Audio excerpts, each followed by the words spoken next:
哮喘不是小毛病，很多人早期不重视，等到频繁发作才追悔莫及。尤其是你的身体出现了这7种症状，说明你的哮喘应该需要规范治疗，不要硬扛。第一点，反复发作的喘息，经常在接触过敏源、冷空气或者运动之后，感觉喉咙里面有那种吹哨的声音，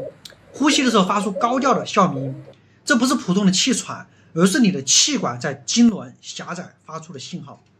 第二点，胸闷气短，老是感觉胸口发紧，就像一个石头在这里顶着，稍微活动就喘不上气，甚至安静的坐着又感觉这个空气不够用，这是气道炎症导致气管受阻的典型表现。第三个，阵发咳嗽，尤其是夜间或者凌晨加重，干咳为主，用了止咳药也不见好，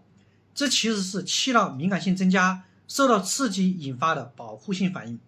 第四，呼吸急促，说话的只能断断续续，一句话要说分成几次才能说完，严重的时候需要张口抬肩辅助呼吸才舒服一点。这些表现都是你的身体为了获取更多的氧气做出的代偿动作。第五点，晚上憋醒，睡着之后突然感觉憋气把自己憋醒了，必须坐着才能缓解，甚至需要打开窗户大口的喘息，这是因为夜间迷走神经兴奋，气道更容易发生痉挛。